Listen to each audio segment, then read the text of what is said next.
Welcome to Fit, Faith, and Purpose 360 Total Woman podcast with Deirdre, aka D Banks. Listen, here on this podcast, we're going to be talking about living a fit, faith, purposeful life for women over 40, the over 40 body changes, finding balance, and healing in your mind, body, soul, and spirit, what your purpose is, and my favorite, discussing the Word of God and how to apply the Word of God to your life. So sit back and enjoy the ride. Again, I'm your girl Deirdre, aka D Banks. Hello, welcome to episode number 3 of the podcast. Listen, I got some exciting information I want to share with you guys today. I have Miss Christina in the house. We're doing this podcast titled, All Hysterectomies Are Not Created Equal. They are not. They're not, right? They are not. Girl, I need for you to share with the people, like, what are the 3 different types of hysterectomies? You have a vaginal hysterectomy. You have a abdominal hysterectomy. And then you have a laparoscopic hysterectomy. Awesome. So in each of these different hysterectomies, being that they're all not created equal, they're taking out different parts in some of these. So like you have some where they leave the ovaries and the cervix intact, and then there's some where they just take it all, which is what they consider the radical, right? Well, in those type of situations, there's just ways to get the things out. So those are different types just to evacuate. Now, they're depending on the need for the hysterectomy as to what parts that are going to be taken out. So depending on why you're needing to be, they could be just the uterus that they take out. It could be the uterus and the ovaries that are taken out. It could be everything they take out, which is the uterus, the ovaries, the cervix, and which would be considered a radical hysterectomy. Yeah. So it just depends on the reason. Just depends upon the reason. Depends on the reason. So the goal is to keep in as much as possible, so that the hormones are able to regulate, your emotions and stuff. So that's always the goal when going in. So it just depends on, what's going on with you. Okay. And that's what you always want to opt. So if they give you an option, you want to leave as much as possible in so that you don't have to do hormone replacements and everything later. Awesome. So if they leave some of like your ovaries and they don't take much as possible, then you're prolonging your time to be thrust into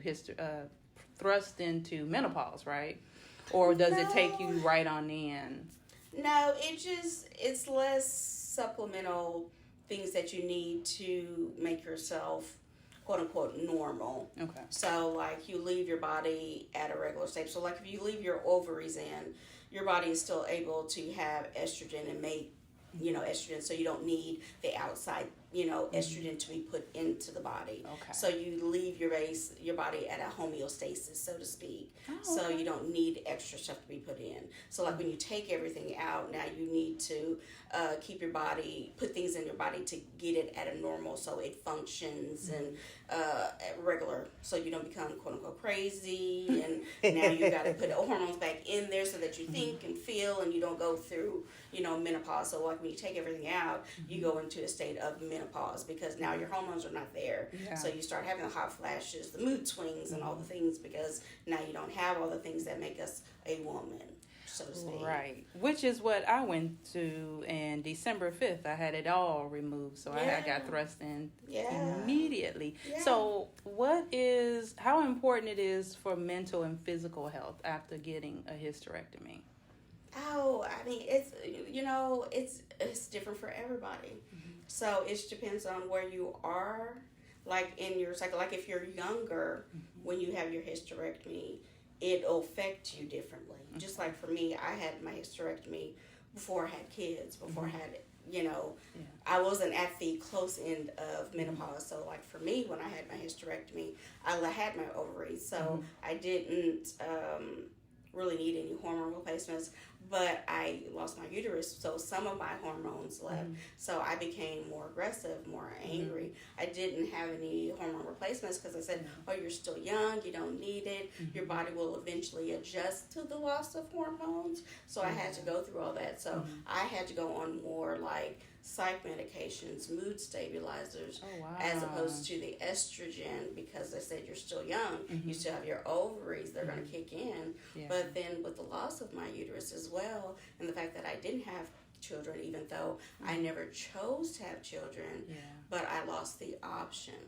So nobody told me I was going to go through this whole grieving process. So it was more psychological for me that I wasn't prepared for, that I didn't know that, oh my gosh, I would lose this choice. Yeah. You know, and so I went through a whole separate that nobody prepared me for. And it was just like, but you chose to, why are you sad? But I lost my choice. Exactly. And nobody, even when you're older, you're like, but I lost my choice.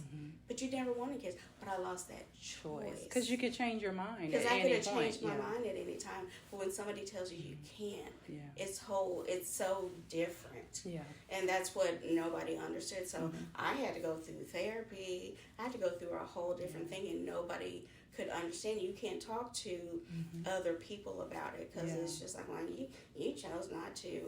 And when I found out that I needed a hysterectomy, I never knew that I had fibroids. I never knew that. So everything happened so fast. When I found out, it was such a huge change for me. Wow. So it just depends. I would say it's different for everybody because some women don't know that you need it. It's like, did you know? Were you prepared coming up for it? Right. Is it sudden? Like some people lose their uterus after childbirth. Yeah. You know, you think this is my first child, you're going to lose it. That's a huge thing. So it's a very emotional thing for women to lose their uterus, even if you don't plan to have one thing. You know, it feels like some people feel less than a woman.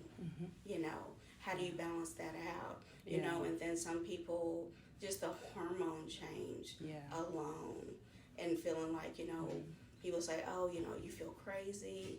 It really does mess with your moods and stuff. Yes, and it then does. with the hormones and stuff, even taking estrogen puts you at a high risk for cancer and stuff. Do you mess with your body? Do you be normal?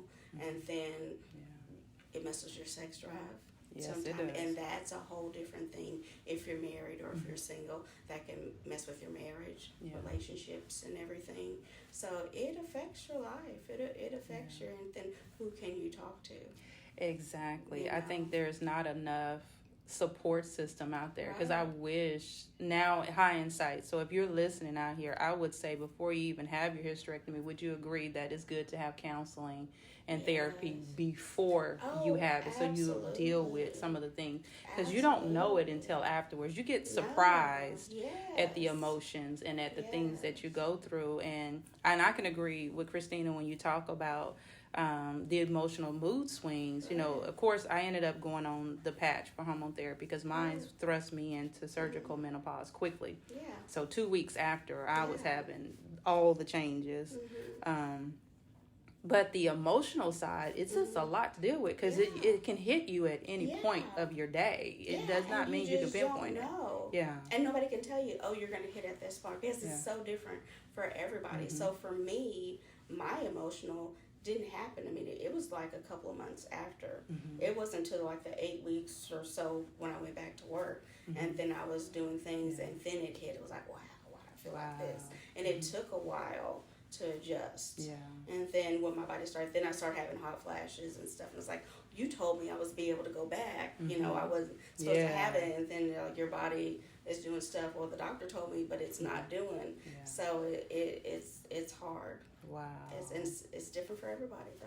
Yeah, and I would say, too, and this is something that you had to help me with, is to stay out of some of these groups that carry maybe 75% of negativity, and there's not a balance of content that will help you to understand both sides to having a hysterectomy, because they're all not created equal. Just because one person had a bad experience doesn't mean that we all have a bad experience, but our experience is unique to each individual, because you never know the underlying conditions that a person may have too, dealing with high blood pressure, diabetes.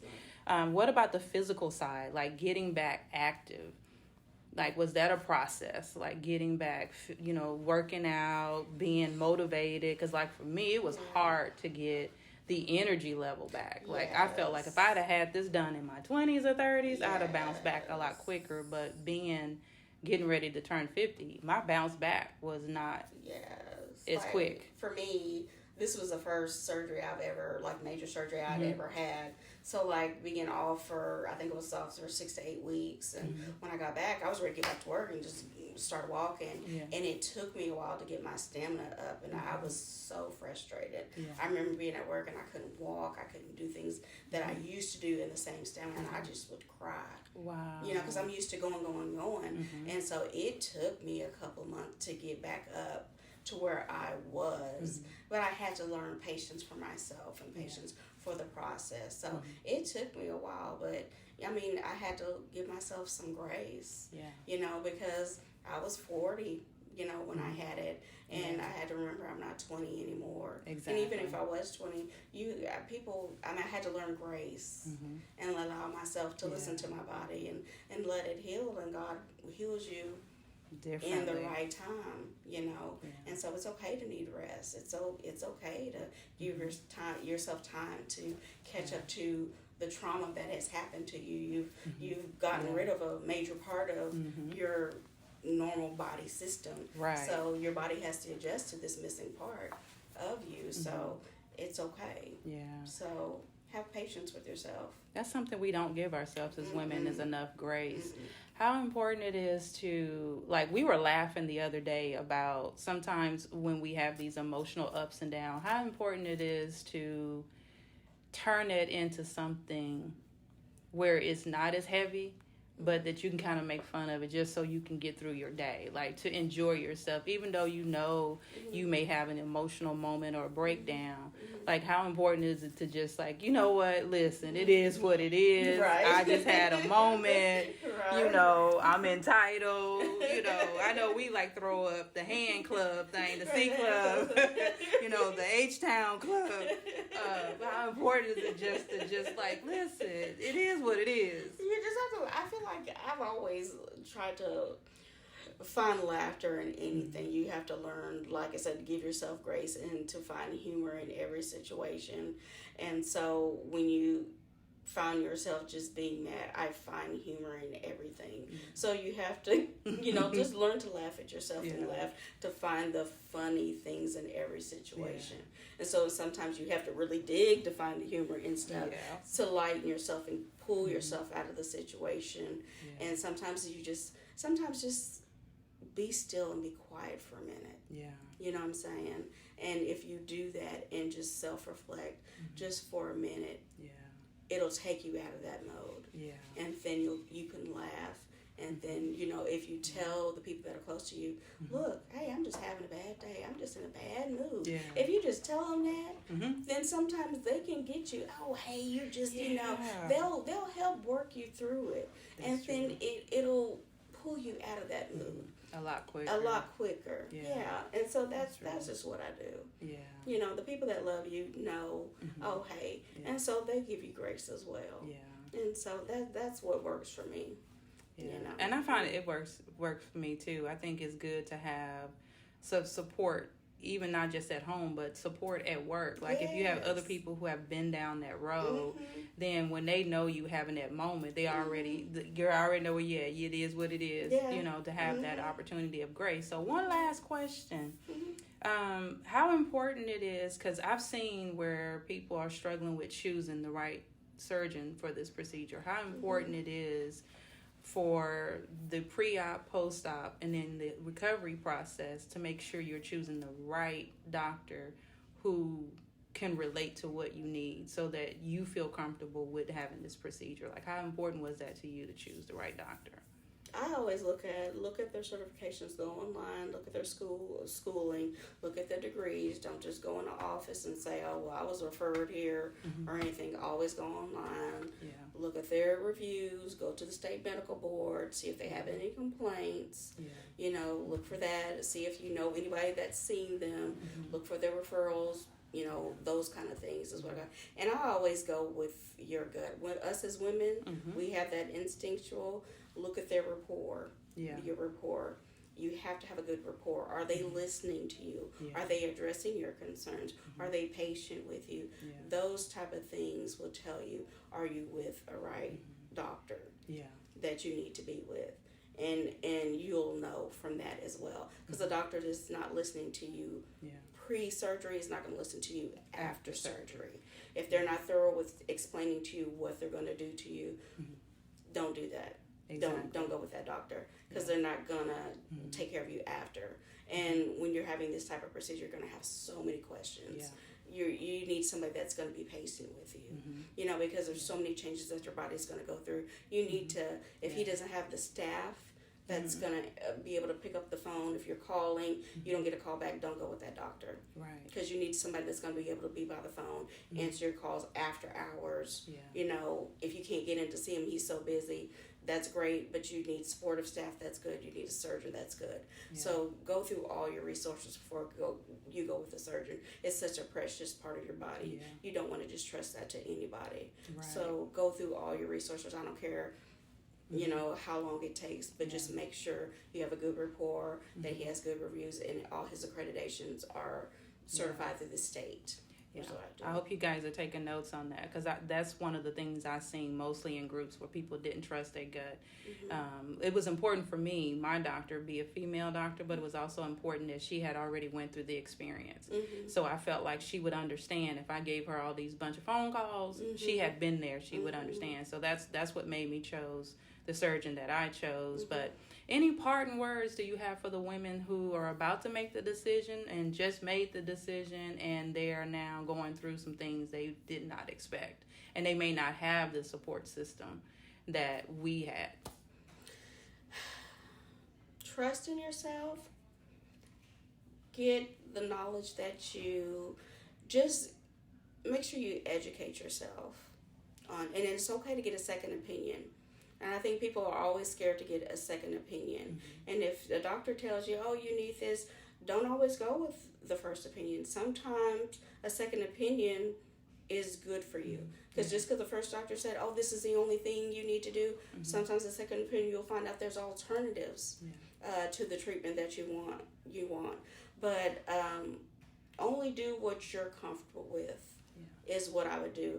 And just educate yourself. I think that's the power of medical care. If you educate yourself, all doctors are not God, and I think there's power in knowledge, and trust in yourself, and that's I think the biggest key for yourself.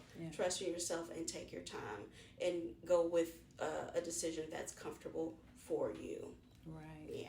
I appreciate that. Well, Christina, thank you so much. What y'all don't know, Christina is a nurse. She's very smart, very knowledgeable, and I thought the best person to bring into this is, one, somebody that's been through it, two, who can give you some medical information background, because there's people who don't. They just been through it.